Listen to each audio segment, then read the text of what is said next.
to Latter-day Profiles. I'm Brian Howard. We're here at the LDS Motion Picture Studio in Provo, Utah today, and joining me is Jenet Erickson. Jenet, welcome. So good to have you today. It's so good to be here. Thank you, I Brian. got introduced to Jenet, well, she did a devotional at BYU-Idaho, which was fantastic, and then I got introduced to a lot of her research. She's an associate professor of religious education at BYU.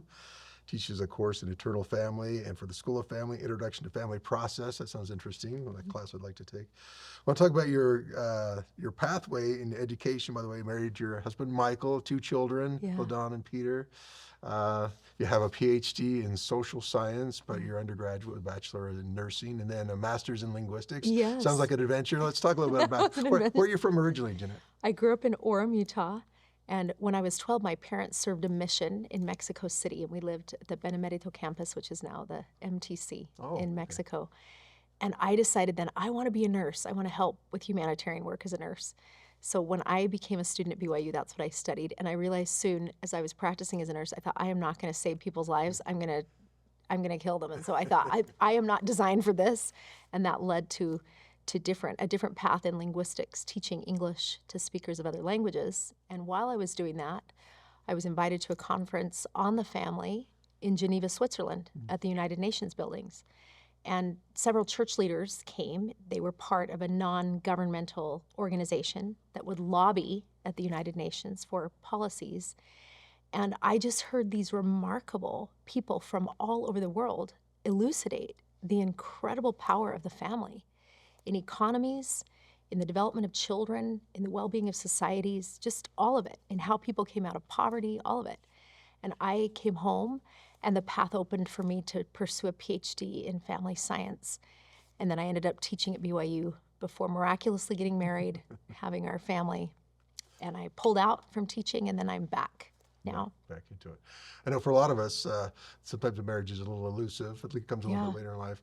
And especially with your interest in family, how did you forge your way through that? Because you want a family, but yet it's just not working out when you want it to. It was such an interesting path to yearn for that and also feel like the doors were closed and to marriage and children, even though that's what I wanted. It was what I was used to seeing. I hadn't seen a path like my own in my family in any way. And so it took a lot of faith, and I feel so grateful for how it taught me to listen to the Spirit, listen to God's voice as opposed to the voices around me or the voices within me that would have caused fear, and to trust His path. So I tell students all the time, I think it's natural to want to, prevent fear and plan your path and feel like you can control things and you have a way that you want to have your life. And the Lord, as we all know, has something often far grander than we could have imagined, but it will mean some loss and change and differences.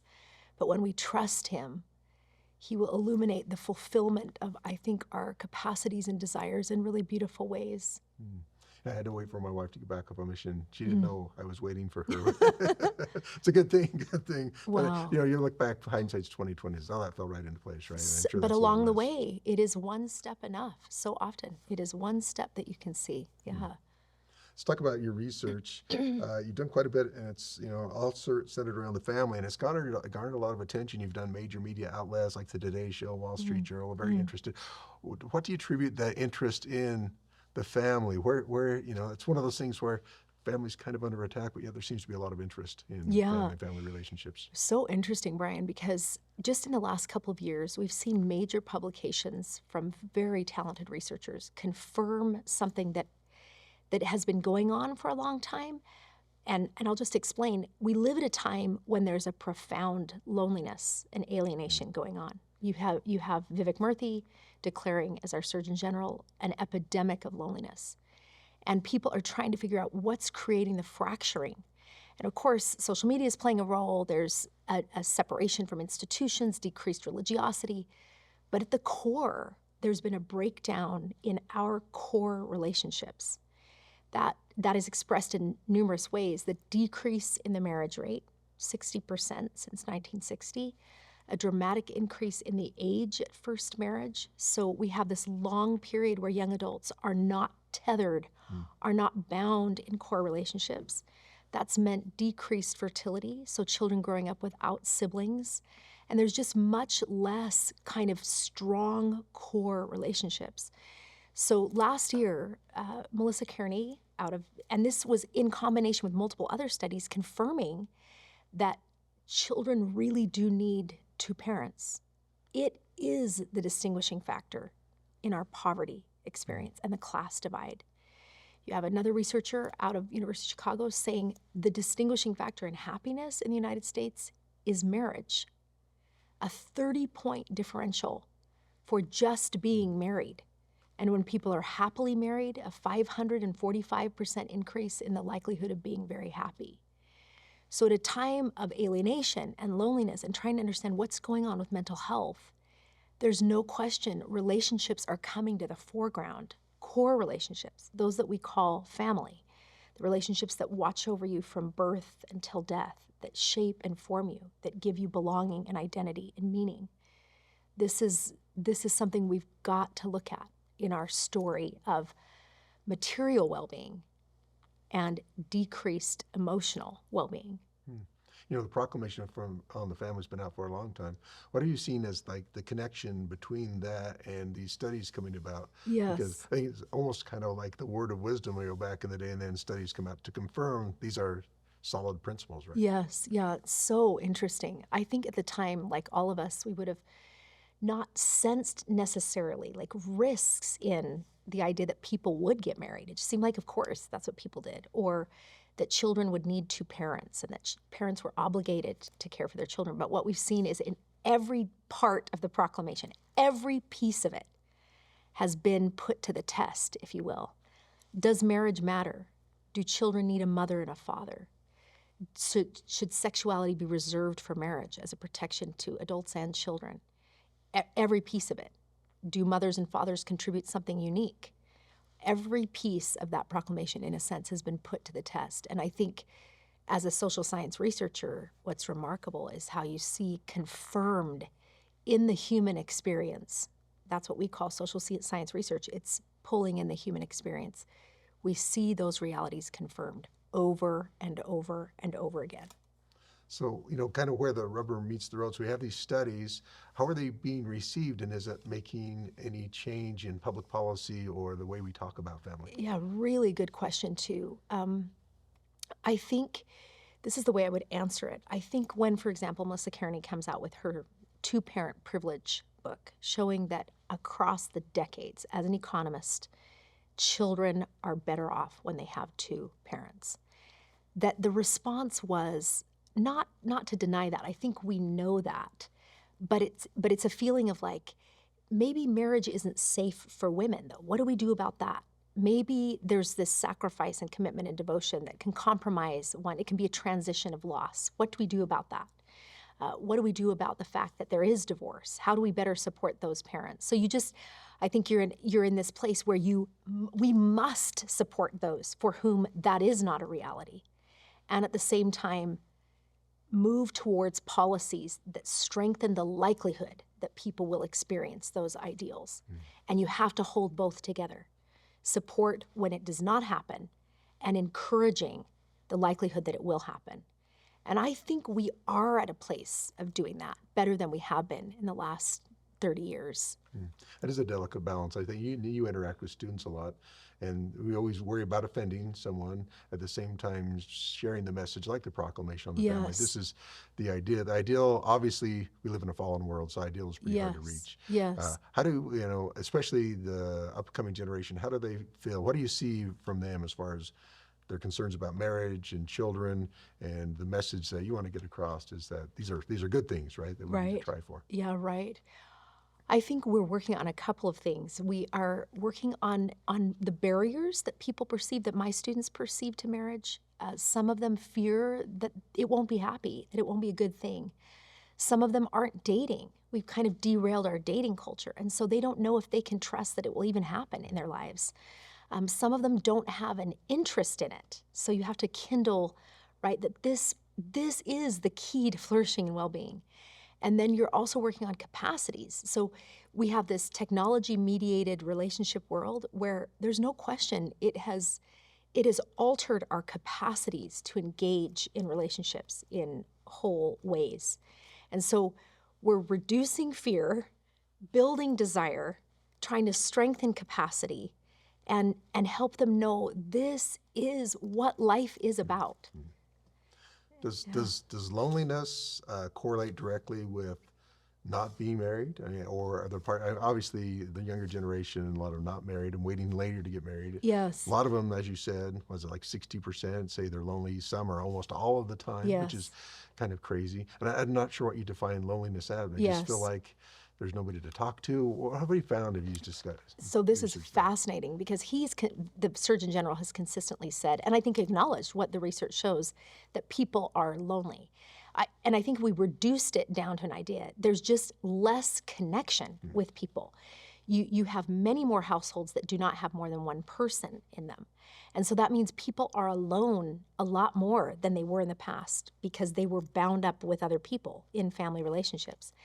And I think what's interesting is along with that, so there's been this argument, is it a loneliness epidemic, or are people suffering with it, or are we overplaying that? And this is really people choosing isolation.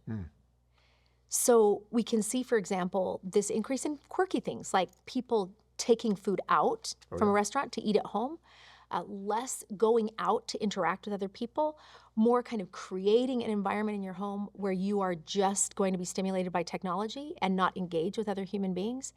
And so there is this like choosing of isolation. So it's like we don't have the strong core relationships, and we're also choosing more isolation. And it is linked to less well-being. So Derek Thompson just reports on this study recently where people were asked at the beginning of a metro ride, a airplane trip, did they want to just be with themselves and do what they had planned to do on their own, or did they want to interact with anybody? Most people said, no desire to interact. I want to, do all the stuff I got to do. And yet they had people interrupt them and interact with them. And at the end, they looked at who had a better experience. And you would know, in every case, even a brief interaction with another human being that might seem today as an interruption to our kind of isolation world was an experience that bettered their day, that led to more meaning, that they noted as changing their internal feelings. So we need one another. We need love. We need to love. We need to be seen and known. We need to see and know. We need deep relationships. It's what we're designed for. And so when we either are deprived of them by cultural kind of patterns or we choose not to engage in them, it really is antithetical to our beings. I've been in that situation, get on an airplane. I don't really want to talk to anybody. Yeah, we all have. Somebody gets have a nice conversation, you leave, you feel much happier than your isolationist kind of thing. Isn't it amazing? Or we walk out with our phone and we just don't want to look at anybody. Yeah. So it is like we have to, I'll tell students, it's like you're choosing energy to overcome the kind of easier way of going into isolation. And it's going to take energy in our day because you're not packed together. It's going to take a choice to do that, but it will be better for you. You are designed for that. Interesting. So we can DoorDash and all of us can be having our personal experience, be in the same room. Even a husband or wife, that can be the same thing. That's, be all together but still feel lonely, which is interesting to think about. We have a clear commandment, the law of chastity. Yeah. How has the research that you've seen show that actually that's a pretty good idea, actually more than a commandment, just for whatever reason, it actually has some real meaning to it in our personal lives and how we treat others? Yeah, it's incredibly powerful. And I think we're awakening to it as a culture. What we have done through the sexual revolution, which essentially just said, once you introduce contraception and abortion, then women don't risk the same outcome when they engage sexually, and they're more liberated. That was the idea. There's something to be said for women exercising control over their fertility. That can be a good thing. But the problem is, sex then was separated from committed relationships and from children. So you have this rupturing of our understanding of marriage. Before, it included this wholeness of sex, man and woman, children, all bound together in a whole way. Once you broke that apart, what we see in human beings, in children, is fracturing. So we have literally derailed men's pathway to development because sexual energy, which we might think of as like, that's weird, sexual energy that's developing across your life when it is channeled towards marriage, then it propels development. It's men becoming marriageable kind of people, that they can work and provide and do things for those that will depend on them, committed in relationships. So I think when we look at the languishing of men today, in that men are not achieving at the same level, they're not working, they're not pursuing education, especially in our working class, the cheap availability of sex has derailed their development. When we look at women, what we see is now sex is expected outside of committed relationships. You see women at risk for non-desirable sexual contact, tremendous rates of that going on our college campuses. Yep. And you see them at risk psychologically, emotionally. Men are also at risk that way, but we see it very profoundly in women. We see the impoverization of women because no longer are they bound in relationships, which secures economic security. And so we've seen the increase in women being in poverty, raising children alone over the last few decades since the sexual revolution. It has been devastating. It has been devastating to the sexualization of women and to the development of men, to say nothing about children. So the risks for a child growing up outside of marriage are dramatically increased. For that child growing up in a single-parent family, it's increased risk in every developmental domain. And I think you have nailed it. Sexual relationships are at the core of that story. And we have very clear direction, yet it's kind of been trivialized, right? It's Yes. instead of the core of marriage and family, this all goes together. Yes. Now you separate that out. And I guess if you want to be independent, do your own thing, Yes. then being connected to someone might change it so you're not yourself anymore. You have kids. Yes. You have responsibilities. That's a tough one because that's kind of what's being preached. You need to be you, do you, be your own thing. Yes. But without the understanding, for me personally, if my kids, they're younger, they're not excited about children. They don't like them very much. Not to throw them under the Not bus. yet. Yeah, not yet. But my life would be totally incomplete without them. Yeah. Yes. How do we share that message? How do we get that across? Yeah. Yeah, I felt like it helps us to just think, I love this statement, to be loved but not known, right, is comforting but superficial. To be known but not loved is our greatest fear. But to be loved and truly known, well, is a lot like being loved by God. It's the love we all yearn for. It's what human beings are designed to experience. And it's uncomfortable in a sense, right? That process of intimacy, of being open to another's soul, to love and know and care for, and to allow yourself to be known and loved and cared for. And yet there's no question that is what we are meant for. And so I think the proclamation guides us so beautifully in those eternal truths. And that's the message we need. We're designed for this. There's this incredible study, 75 years, looking at the same men. It was a freshman class at Harvard, 1938, John F. Kennedy's class. They tracked these men over 75 years to find out what is it that leads to human flourishing, well-being, economically, like all of it. And they're tracking everything about these people for that many years. The end of the study, George Vallant, the principal investigator, ends it by saying, after all these years, happiness is love. Full stop. Amazing. They had never anticipated at the beginning what they were going to find, which is that relationships are the strength of relationships, being bound in them, being depended upon, being dependent on. Warm and loving and secure and committed relationships is everything for human well-being. So that's, I think, what the proclamation is about, because that's our eternal nature. It's who we actually are, children of a loving father and mother, designed to be like them in relationships like that forever. That's what joy is.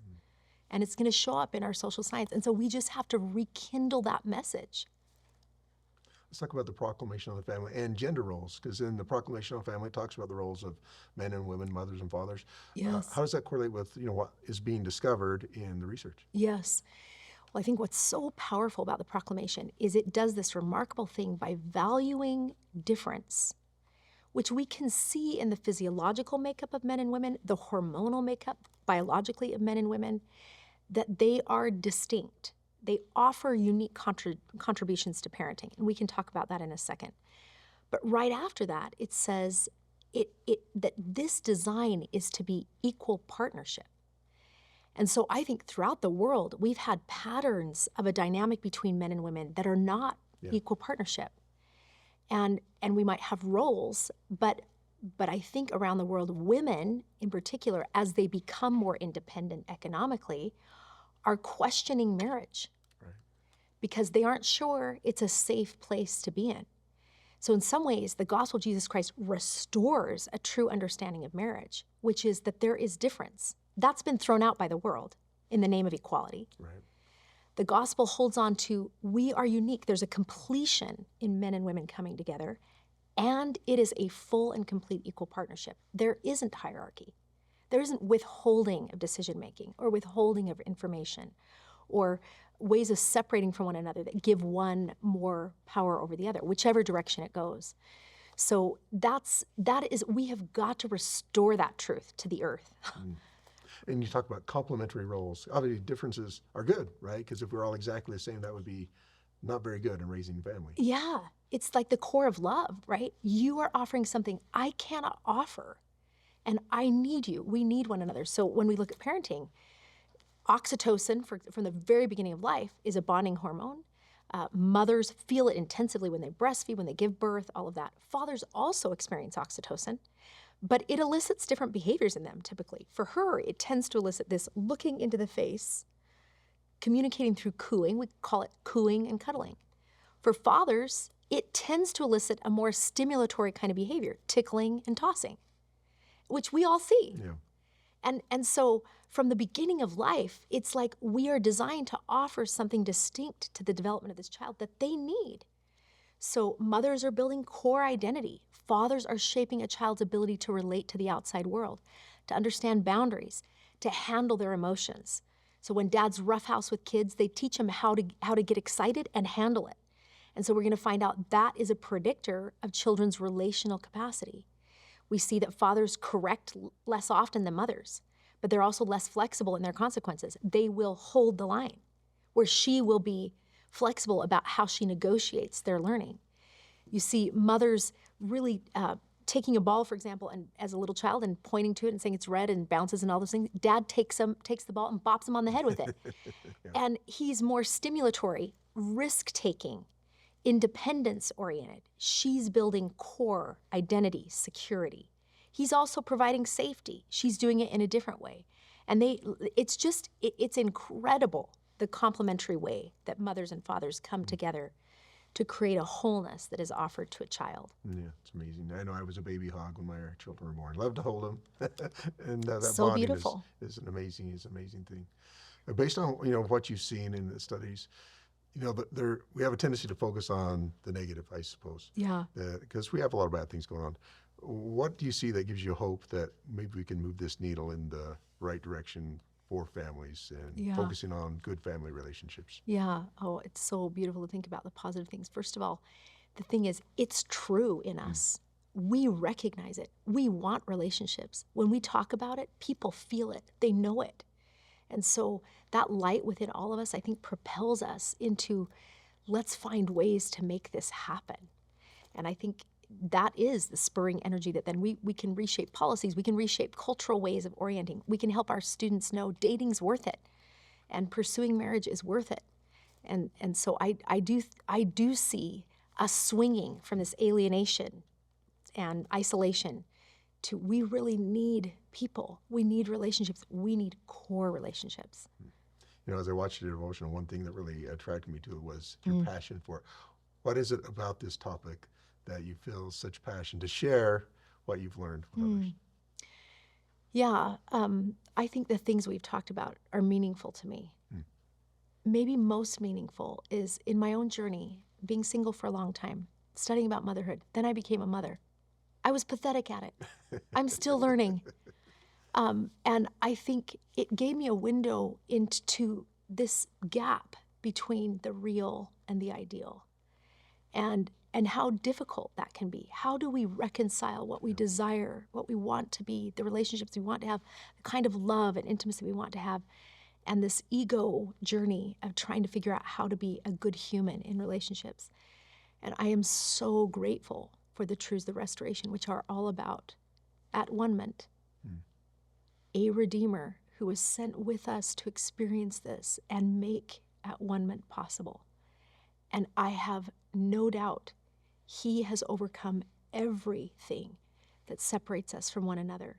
And that the dreams that we have for the kind of love and intimacy that we yearn for within us that seem outside our reach, whether we're in intact families or not, it can still feel outside our reach.